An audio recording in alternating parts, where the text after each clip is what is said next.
सगळेच म्हणतात आयुष्य एकदाच मिळतं, ते भरभरून जगायचं असतं.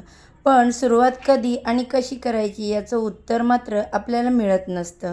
बालपणात अक्कल नसते, तरुणपणात भान नसतं बघा. अर्ध आयुष्य गेल्यावर जगण्याचं खरं भान येतं आणि आपण म्हणत बसतो, आता तरी स्वतःसाठी थोडं जगून घेऊन बघू. पण कर्तव्याच्या ओझ्याखाली स्वप्न मात्र कुठेतरी दडून बसलेली असतात. कारण आपण नेहमीच हाच विचार करत असतो की उद्या थोडंसं मोकळं झाल्यावर स्वतःसाठी थोडा वेळ काढू. पण दिवस मात्र नकळत वाळूसारखा आपल्या हातातून निष्ठच जात राहत असतो. जसं की बघा, आता झाकलेल्या मुठीतून वाळूचा कण जसा निसटतो ना, तसंच हळूहळू आपलं आयुष्य पण निघून चाललं आणि शेवटी आपल्याला कळतं की जगणं उद्यावर नाही तर आजच जगून घ्यायचं असतं. कारण उद्या कधी येतच नाही. आयुष्य आणि वेळ कधीच कोणासाठी थांबत नाही. तिथे आपण थांबलेलो असतो आणि आपण उगीच भ्रमात असतो की आपण वर्षाने मोठे होत चाललो आहे. नमस्कार मंडळी, मी शर्मिला. आपल्या अजून एका नवीन व्हिडिओमध्ये मी तुमच्या सगळ्यांचं अगदी मनापासून स्वागत करते. तर बघा, सगळ्यात पहिल्यांदा मी आता सुरुवात इथे सकाळी केलेली होती, ती माझ्या झाडांना पाणी वगैरे घातलं त्यापासून. आणि एवढी छान झाडांची ग्रोथ झालेली आहे की असं वाटतं त्या झाडांना लहान मुलांसारखं कुरवाळतच बसावं. पण असो, आता बाकीची पण मला कामं होती सकाळची. तर इथे सगळ्यात आधी मी साफसफाई करायला सुरुवात केली. घरातला जो पारोसा केरकचरा होता तो काढून घेतला आणि त्यानंतर मग लगेचच माझी सगळी जी नित्यकर्म आटोपली. मी अंघोळ वगैरे केली आणि त्याच्यानंतर मग थोडंसं माझं स्किन केअर रुटीन, म्हणजे जास्त काही नाही, आपलं मॉइश्चरायझर वगैरे तर ते मी लावून घेतलं चेहऱ्याला. आता गरमी तर एवढी वाढली आहे ना बघा, सगळीकडेच नुसतं कुठे बसायला नको वाटतं, एवढी गरमी वाढलेली आहे. आणि मुंबईची गरमी म्हटल्यावर तर काय बोलायलाच नको. त्याच्यामुळे थोडं तरी स्किन केअर करणं गरजेचंच आहे. आणि जरी आपण बाहेर नाही गेलो तरी घरामध्ये जेवण बनवताना जेव्हा गॅससमोर उभे असतो तेव्हा ती जी हीट असते ती स्किनला लागते, त्यानेसुद्धा स्किन डॅमेज खूप होते. तर बघा, एवढी गरमी आहे ना, तर आता इथे मी फॅनखाली उभी होते तरीसुद्धा गरम एवढं वाटत होतं. तर अशा पद्धतीने मी सगळी माझी जी तयारी आहे ती करून घेतली.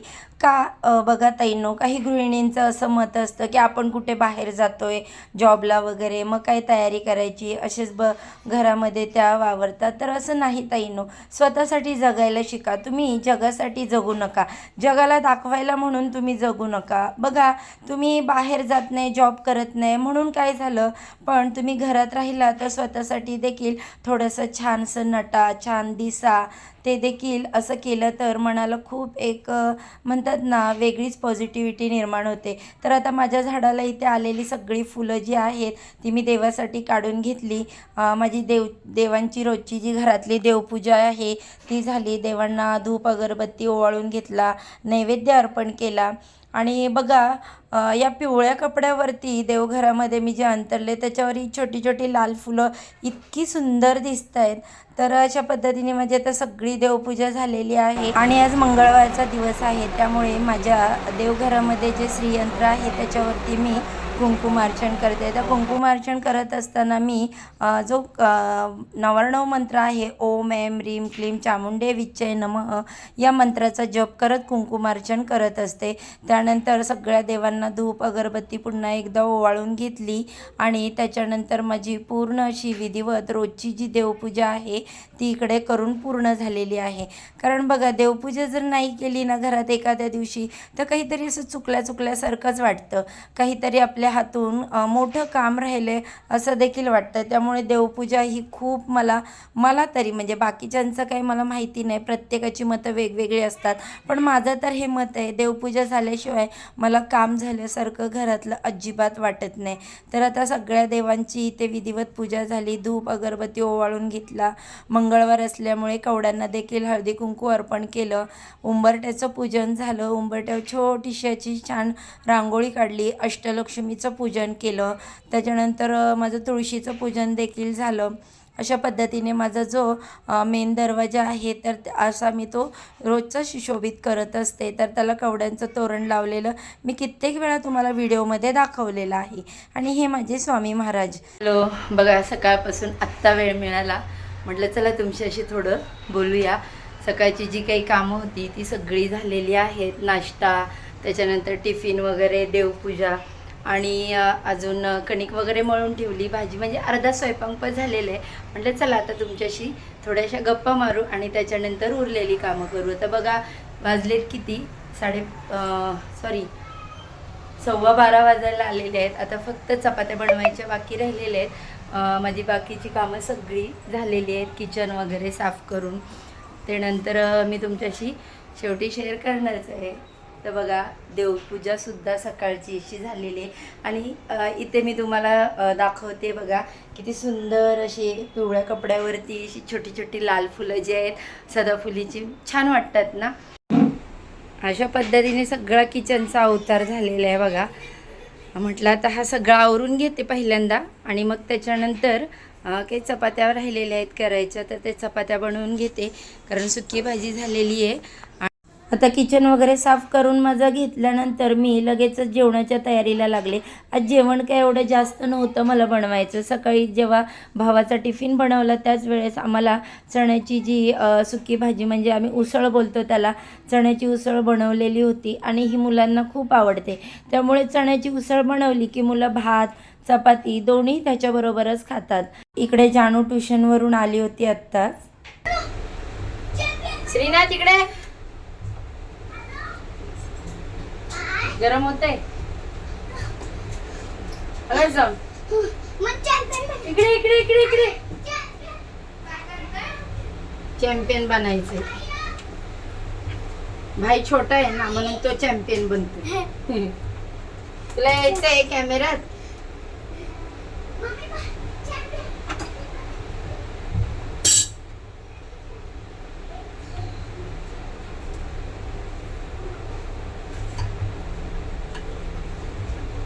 जानूला ट्युशनवरून घ्यायला श्री गेला होता. एवढ्या गरमीने पूर्ण घामाने उफाळून आलेला होता. कपड्या जानू तसली घे ना ग ती शॉर्ट आणि त्याच्यावर येतं ते नाही, टी शर्ट आणि शॉर्ट नाही का काल आपण ते बघितलं. माझ्या चपात्या आता इकडे बनवून झाल्या. मी आवरावर करत होते किचनची आणि आता इकडे जानू म्हटली मम्मी मी तोपर्यंत मँगो चिरून घेते जेवणासाठी. आणि पीठ दळून आणलं होतं कालच, पण ते चाळून मी रात्रभर असंच पिशवीमध्ये थंड करायला ठेवून दिलं. म्हटलं आता ते पण लगेच भरून घेते डब्यामध्ये, म्हणजे कसं किचन साफ करताना लगेच खालची लादी पण साफ करून होईल ना पीठ वगैरे सांडले तर डब्बा पिठाचा पुसला व्यवस्थित त्याच्या जागेवरती ठेवून दिला. तोपर्यंत जानूनी जेवण वगैरे घ्यायला सुरुवात केली होती. म्हटलं हात पिठाचे झालेले होते, म्हटलं लगेचच पिठाची पिशवी धुवून टाकावी कारण पुन्हा लक्षातून गेलं आणि जर मुलांनी असं नकळतपणे कुठे ठेवून दिली तर मग त्याला सोंडे किडे वगैरे होऊन जातात. मग लगेच पिशवी धुवून घेतली, बाहेर सुकायला ठेवली उन्हामध्ये आणि किचन साफ करून घेतलं कारण मग अशी चपात्या करून झाल्या होत्या तर जानू आंबे चिरत होती म्हणून माझं किचन साफ करायचा राहून गेला होता. आणि असं पण काचेची शेगडी असल्यामुळे लगेच आपण त्याला पाणी लावू शकत नाही, त्यामुळे थोडा टायमानेच मी किचन साफ केला. पुढे सर की इथं ये अजून ती भाजी खालती आहे ना. हां तुम्ही म्हटलेलं ना मला ठेव मी खाणार आहे. घ्या तुम्ही खाणार मला खावा.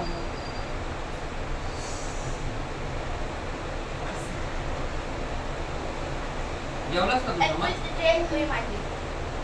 होय घ्यायचं अजून मिंगो एक भात खाल्लं का तुला सारखे बोलत असते?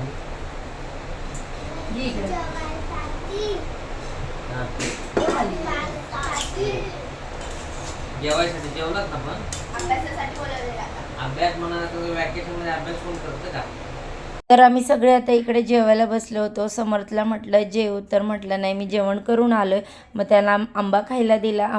आता त्यानंतर जेवण वगैरे झालं की मला बघा आता इथे काल जे गहू आणले होते श्रीच्या पप्पांनी तर ते गहू भरून ठेवायचे होते डब्यामध्ये, म्हणून मग मी ते काम करायला घेतलं. आमच्या शेतामध्ये काही गहू वगैरे पिकत नाही, बागायत शेती म्हणजे ऊस वगैरेच असतो, त्यामुळे आम्ही असंच मार्केटमधून जे गहू आणतो आणि 1-2 महिन्याचे ते स्टोरेज करून ठेवतो. आता इथूनच गहू आणायचे असतात शॉपमधून तर मग कशाला पोती आणि 2 पोती आणून ठेवायचे. 30-30 किलोचे गहू जे असतात ते आम्ही एक कट्टा आणतो, पुरेसा होतो तो 2-2.5 महिने सहज जातो. तर हा जो गहू आहे तो आम्हाला 56 रुपये किलो असा मिळाला. तर गहू एवढा सुंदर होता की दळण करताना साफ करावं लागणारच नाही, डायरेक्ट आपण दळण दिलं तरीही चालेल. असं दे जा.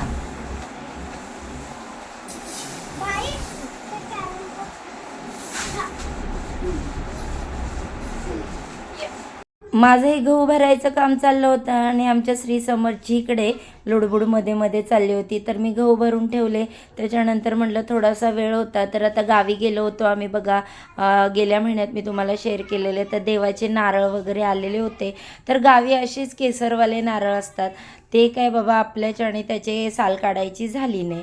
मग म्हटलं श्रीचे पप्पा म्हटले चल मी काढून देतो तुला साल. तर आम्ही गप्पा गोष्टी करत करत चाललं होतं माझं त्यांच्याशी बोलणं, की ते विचारत होते गहू वगैरे भरून ठेवलेस, मग आतमध्ये वगैरे ठेवले नाही स्टोअररूममध्ये. म्हटलं नको, बाहेरच इथे बरे. जास्त पण गरमीत आतमध्ये जर धान्य ठेवलं तर ते काय होतं किडे वगैरे पण त्याला होण्याची शक्यता असते. आणि मुंबईला तर एवढी भयानक गरमी आहे की काय बोलायलाच नको. मग म्हटलं चला असू द्या, इथेच बाहेर कॉरिडॉरमध्ये थोडीशी हवा लागते त्या ड्रमला. कसली नारळ असतात रे बाबा हे?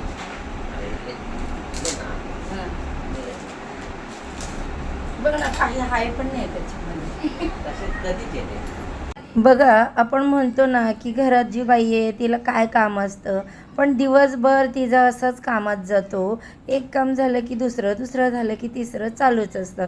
आता आम्ही दोघं बाहेर इथे काम करत होतो तोपर्यंत जानूनी मस्त याचा किचन साफ केला, जेवणाची भांडी घासली.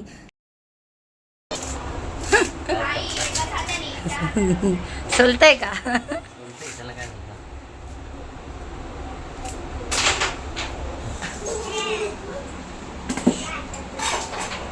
कडक झालेत ना खूप, त्याच्यामध्ये आता आतमध्ये गोटेच निघतील. गावी असेच नारळ सगळे.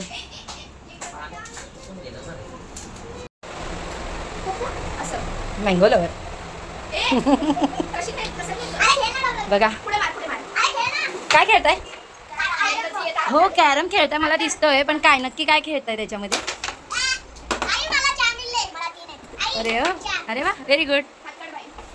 मजा चालली. उन्हाळ्याची सुट्टी म्हटलं की असं इकडे आमचा मँगो लवर बघा. तो हिला फोडून खा आता. काय झालं समाज? हा बाळा, असंच असतं, रूल्स असतो तो गेमचा, असं नाही रडायचं. आता बघा ताईंनो, मी तुमच्यासोबत इकडे छोटीशी क्लिप शेअर करते. श्रीला जेव्हा कॅरम आणला तेव्हा त्याचे रिएक्शन बघा. कांदा भजी आणलेत बाबूला. आणि काय आणले? कांदा भजी.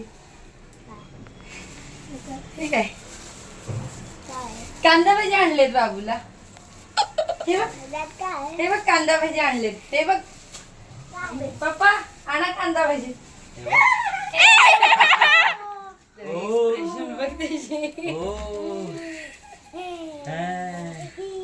मी म्हणलं ना की कांदा भजी बाळा.